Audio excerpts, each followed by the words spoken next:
Welcome to Lakeshore Focus. Join me in a moment for a conversation with three individuals associated with Chicago South Shore Connections, a new effort to promote the extension of the South Shore commuter rail line to Lowell and Valparaiso. Lakeshore Focus is made possible in part by LaPorte Regional Health System, a Clarion Health partner, dedicated to caring for you, committed to caring about you. As the only magnet-designated hospital in Northwest Indiana, we take pride in clinical excellence. From cancer care to complementary medicine, from a state-of-the-art heart center to a robust physician network.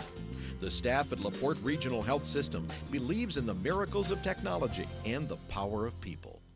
The Lake County Solid Waste Management District makes learning fun. Whether at the one-of-a-kind Enviro Room, the award-winning Douglas Center, or the Fun Enviromobile, the Lake County Solid Waste Management District is the leader in educating Lake County in ways to reduce, reuse, and recycle.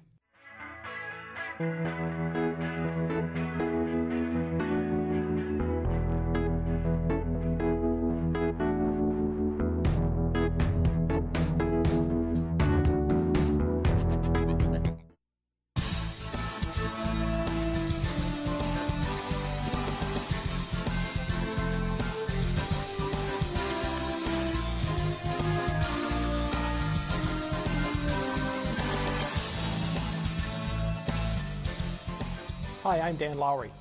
The South Shore Rail Line now carries nearly 4 million riders per year. After almost going broke in the late 70s and early 80s, the commuter service has benefited greatly from population growth and the ongoing integration of the region into the economy of the greater Chicagoland area. The Westlake Corridor project would expand South Shore service to Lowell in Lake County and Valparaiso in Porter County. This ambitious project is specifically cited in legislation that created the Northwest Indiana Regional Development Authority. It's thus eligible for funding controlled by the RDA. And there's the promise of a considerable federal match as well. A new group has been formed to promote the Westlake Corridor project, Chicago South Shore Connections. I'm joined by three guests associated with this effort. Vince Galbiati is the president and CEO of the Northwest Indiana Forum, a privately funded organization that promotes economic development in our three-county region. Dewey Pearman is the executive director of the Construction Advancement Foundation, a trade association that represents the interests of 450 contractors. And Greg Bales is associated with Citizens for the Extension of the South Shore Line, an independent grassroots organization dedicated to the Westlake Corridor project. Welcome, gentlemen. Lately, of course, the Westlake Corridor project has been around for quite some time. It's not a new idea. It certainly has advocates, including Congressman Pete Visclosky. So why the need for a new organization, a new advocacy group at this time? That new advocacy group being Chicago South Shore Connections. Vince? Well, one of the things that we found is that people were confused by the name the South Shore Extension. It didn't have much meaning to the three-county area. So the group really is not so much of a group as it is a project, and it was kind of a natural unification of many different organizations across the region that wanted and was dedicated to the extension of the South Shore line. So what we consider this is the Chicago South Shore Connections project. So who are the groups that are involved in promoting this new effort? Dewey? Well, it's a very diverse group of business interests, labor interests, groups like mine, private citizens that support the effort. Very good. And the target, when an advocacy group is formed, it has one or more targets, groups to whom they're trying to get information out. Who are the groups that are being targeted by this new Chicago South Shore Connections effort? Well, quite literally everyone, because with an initiative this large, everybody benefits. And when you have this much at stake, this is a very, very large project by national standards. Everybody's involved in this. It's healthcare, it's academics, it's businesses, it's citizens, it's commuters, it's people that just want a better quality of life. And fundamentally, what we look at is jobs and access to jobs. It's access to the Chicago metropolitan area. And the environmental benefits from the development of the South Shore Line are just tremendous.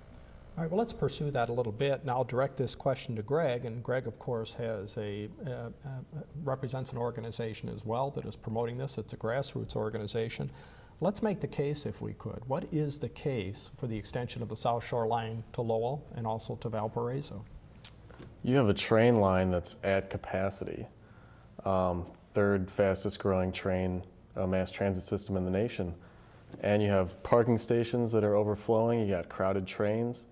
And having ridden the train last summer, you get tired of being cramped in there, and driving 15 minutes, 20 minutes to your nearest station is a little bit excessive. And so if you extend it to Lowell, have a station in Munster and along the route, these are all positive things. It's good for the environment, takes a couple cars off the road, more access to jobs downtown. And of course, you alluded, Vince, to the other benefits, the environmental benefits, but also those economic developments or benefits. As you know, Policy Analytics did a study recently for the RDA analyzing the return on investment on a number of projects that are included in the legislation that created the RDA, and it talks about a return on investment of $36.8 billion in personal income, $32.2 billion in overall economic activity, and 24,480 jobs. Now, this may sound like a simple question, but how is that kind of money generated from a project of this kind? How would Northwest Indiana look differently if, in fact, we had the extension of the South Shore line to Lowell and also to Valparaiso? You know, Policy Analytics did such a comprehensive study, and they did a great analysis of this.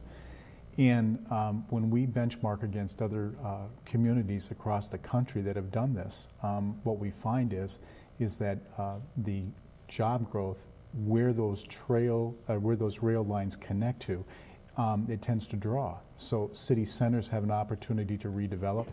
It draws more technology-based organizations and companies. It draws a combination of lifestyle and residence and commercial and retail. So it's not one industry that benefits, but what it does is supply the opportunity for businesses to grow. And fundamentally what that is connecting people to jobs. But I might point out, and Dewey, I'll direct this question to you, when we're talking $36.8 billion, a return on investment, $32.2 billion in overall economic activity, almost 25,000 jobs. Are those jobs service jobs that would be located in those communities? Are we likely to become, in essence, a bedroom community for Chicago, for downtown Chicago? Are there other types of jobs that are incorporated into this estimate as well? I think there's other types of jobs, and you need to look at the economic impact of a complicated, complex project like this in terms of primary impacts, secondary impacts, and tertiary impacts. Looking at the current South Shore service, it's estimated that the people who ride the train to Chicago and bring their incomes back every day bring back about $250 million of income to Northwest Indiana. That's a primary impact. They then take that income and spend it in the local economy, at the local auto dealers, grocery store, dry cleaners, et cetera, et cetera. That creates more jobs, more income, more wealth in Northwest Indiana. That additional spending creates an incentive for people to invest more money in Northwest Indiana, creating more retail, more service commercial. It also provides growth in the local population that can stimulate manufacturing and professional services. So now you're talking about those tertiary effects. That's right. Very good. But of course the cost of this effort is going to be staggering. It's nothing to sneeze at. The estimates right now for the capital expenditure is $902 million, and although that may be a good deal, there's a question of where do you get the funds to take on an effort of this kind. Additionally, the current South Shore line is not self-supporting. Fares only cover about half of the daily operating costs. So how do we as a community marshal those capital costs that need to be pursued, and also how do we sustain this effort with the operating expenses? How can that be done? And Dewey, I might start with you. Sure. Any project like this is obviously an expensive one. It is an investment in the future. In our case, the approximately $900 million would come from a variety of sources.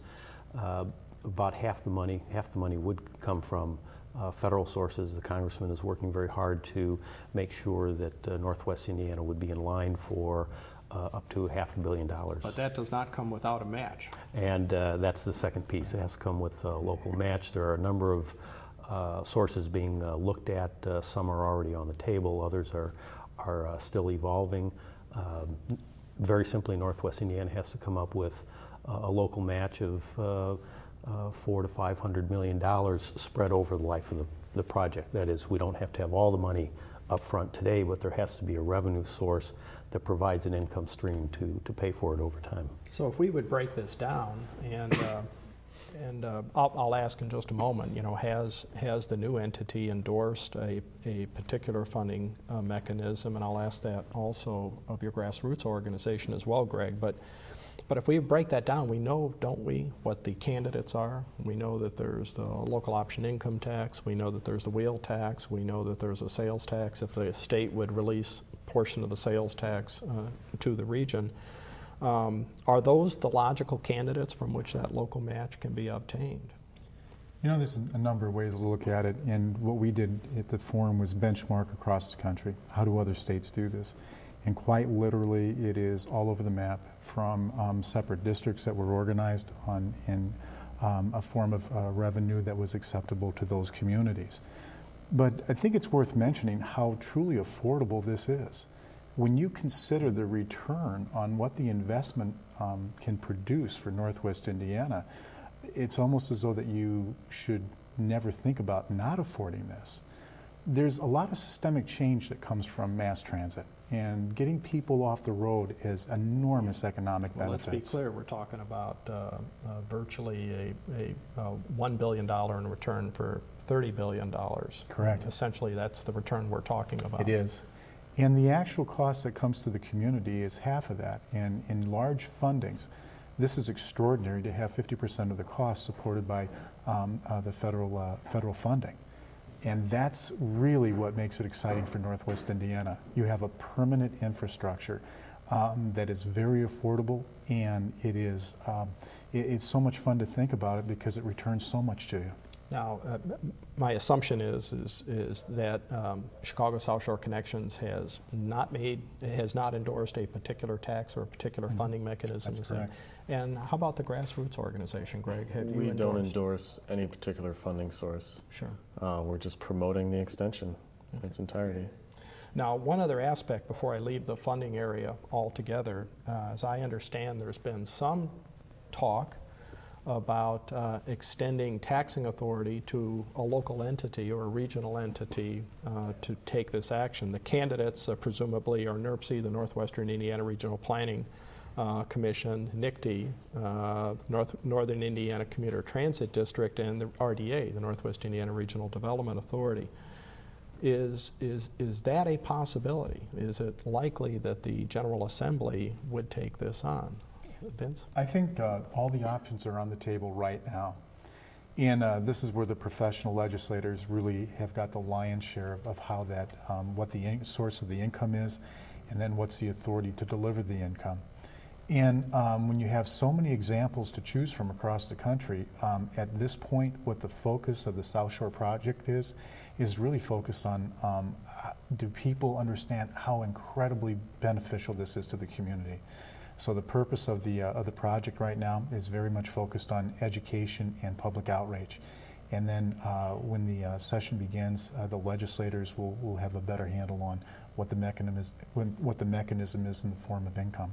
Well, what kind of reaction are you getting from those decision makers, whether they're at the county level, county officials who could presumably be involved if there were a county option income tax, for instance, but also from the state legislators? Have they been responsive to this effort?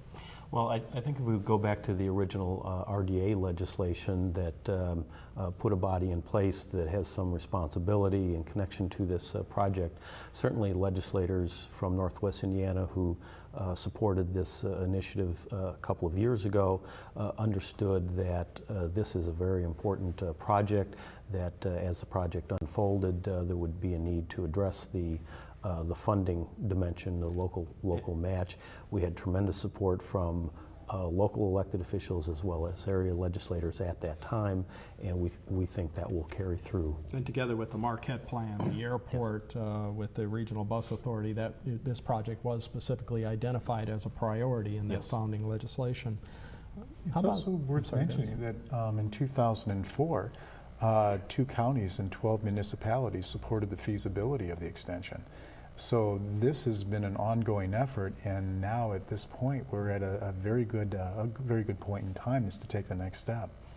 But what was gratifying about that is that the community supports this. And when you have an initiative of this magnitude, having that community support is absolutely necessary and supported. And Greg, what kind of reaction has the Citizens Coalition received to the efforts that you've embarked upon? It's very positive. People want to see this come about, and what we are trying to do as a group is show the legislators that you do have citizens from their community that want you to bring this project about. People are in support. We should also mention arguments opposed to this effort, and I've looked at this. I mean, the economic argument is compelling, the environmental argument is certainly compelling, but the argument opposed to it that seems to be emerging more than any other has to do with sprawl. The fact that you extend that line to ostensibly rural areas or historically rural areas. There's been a concerted effort in Porter County by County Commissioner Bob Harper and others to quote unquote keep Porter County green, a phrase about which I harbor certain concerns. But are the land use plans that are now in place in Lake, Porter, and LaPorte counties sufficient to ensure that we don't have some of those unintended side effects from an effort of this kind? I don't know that we can sit here and say they are appropriate or not appropriate. I think we can all agree that it is in everyone's best interest that appropriate land use and planning be done to prepare communities for this eventuality. No one wants to see this done completely unregulated and create unnecessary sprawl. But through proper zoning, through proper land use planning, this can be done right. It can be done in a way that minimizes any possible negative impact while taking advantage of all the positive impacts. But it's up to the elected officials in each of those cities, towns, and counties, and up to their constituents to decide, what the appropriate planning is for their communities. And there's another dimension to this, is that growth is going to take place in Northwest Indiana, and planning for that growth is prudent and it's responsible. And you don't want unplanned growth. It's too hard to correct it later on. And the opportunity is to really develop some wonderful projects. And the good news is, across the country, there have been so many just incredibly great examples of transit-oriented development.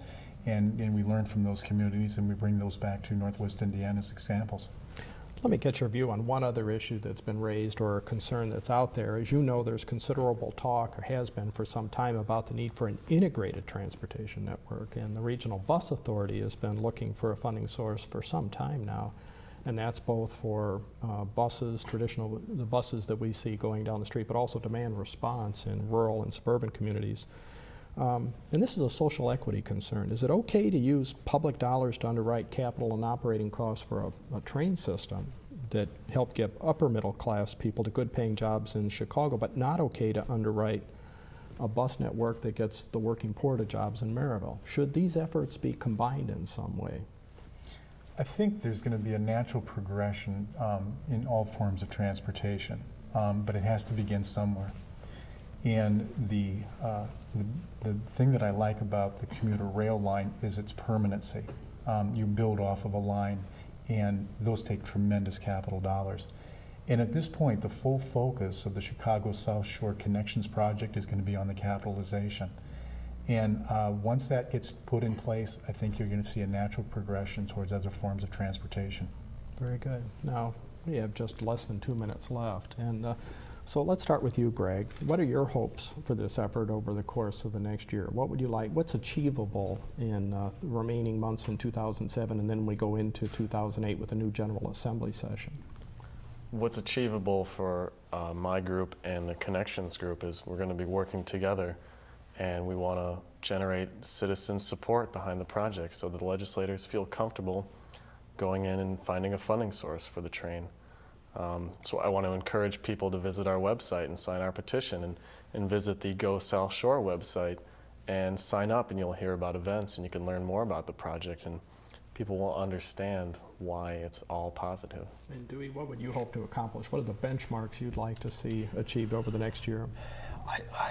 Excuse me, I think it's very feasible that in the 2008 session of the General Assembly, legislation will be passed that puts a local funding mechanism in place for this project, and that by this time next year, that funding mechanism will be triggered at the local level, and the dollars will begin to flow so that the necessary studies can be underway, and property acquisition and negotiations. In just a few seconds, Vince, what would you see as the objectives? I think Greg and Dewey captured it well. What I would love to see, though, is our communities take a fresh and very positive approach to what they can develop off of this level of rail transportation. It's wonderful across the country. All right, very good. Now, I'm sure we're going to have you all back to monitor progress on this important effort. Thank you. Thank you.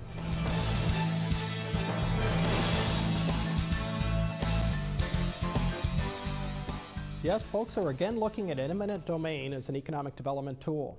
This renewed interest has been sparked by a 2005 Supreme Court decision, Kelo versus New London. In essence, the court ruled that private property can be condemned and handed over to private developers. According to some, the Kelo decision has dramatically weakened the takings clause of the Fifth Amendment. Indeed, in a scathing dissent, Justice Sandra Day O'Connor argued that it effectively strips the words "for public use" from the Fifth Amendment. A public outcry followed, of course, and a number of states have taken action to protect property holders. In 2006, the Indiana General Assembly limited the use of eminent domain to instances of blight. In fact, House Bill 1010 has been hailed as a common sense model for other states, and it might even be considered the model if it weren't for a loophole pertaining to technology parks. So why is this important? It explains, I think, why we often talk past each other in public discourse. How you feel about eminent domain may depend on the vantage point from which you view many such issues. If you've internalized a legal perspective, you may be a contract theorist of sorts. Contract theory focuses almost exclusively on the rules of the game. As Thomas Hobbes famously noted, lacking such rules, every man would war against every other man, and life would be solitary, poor, nasty, brutish, and short. Not a good prospect. It's unlikely that arguments claiming great economic potential would resonate with you, and the abstract concept of justice probably wouldn't mean much either. All you need to know is this: what does the law say? If you're focused on economic development, you might be a closet utilitarian. According to this view, government should promote the greatest happiness for the greatest number of people. And if that means a few property owners lose out along the way, well, that's okay. And if you think the concept of justice ought to be considered, you might adhere to the social teachings of one or more religious traditions. Catholic social teaching, for instance, promotes a preferential option for the poor. In effect, the needs of the disenfranchised should be attended to. It might even trump legal standing, money, and power. Again, why is this important? In fact, our real differences with respect to public policy often lie more in our underlying belief systems than they do in our positions per se. For this reason, we might do well to bring the following questions with us to the public square. What assumptions, both spoken and not spoken, are embodied in a speaker's argument? From what philosophical perspective is he or she speaking? How might someone speaking from another perspective respond? From whom are we not hearing today? And what special obligations do we have to those not involved in this discussion? Those are my thoughts on the matter. I'd be interested in hearing yours. To join the discussion, email us at focus@lakeshoreptv.com or visit our website at www.lakeshoreptv.com.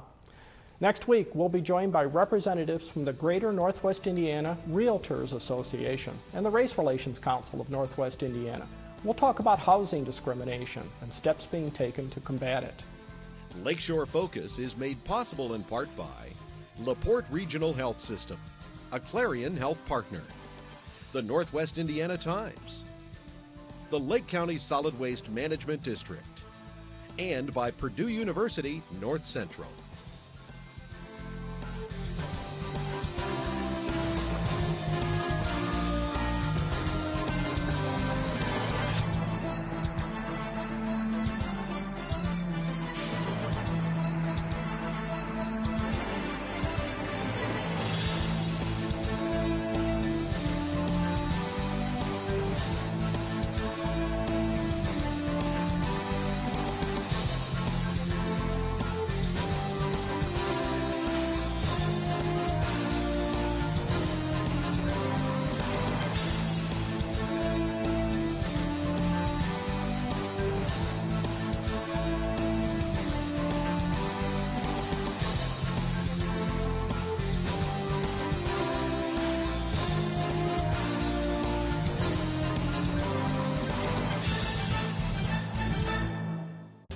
LaPorte Regional Health System, a Clarion health partner. Dedicated to caring for you. Committed to caring about you. As the only magnet-designated hospital in Northwest Indiana, we take pride in clinical excellence. From cancer care to complementary medicine. From a state-of-the-art heart center to a robust physician network. The staff at LaPorte Regional Health System believes in the miracles of technology and the power of people. The Lake County Solid Waste Management District makes learning fun. Whether at the one-of-a-kind Enviro Room, the award-winning Douglas Center, or the Fun Enviromobile, the Lake County Solid Waste Management District is the leader in educating Lake County in ways to reduce, reuse, and recycle. Discover the opportunities that await you at Purdue North Central. Find us on the web at pnc.edu and plan your campus visit today.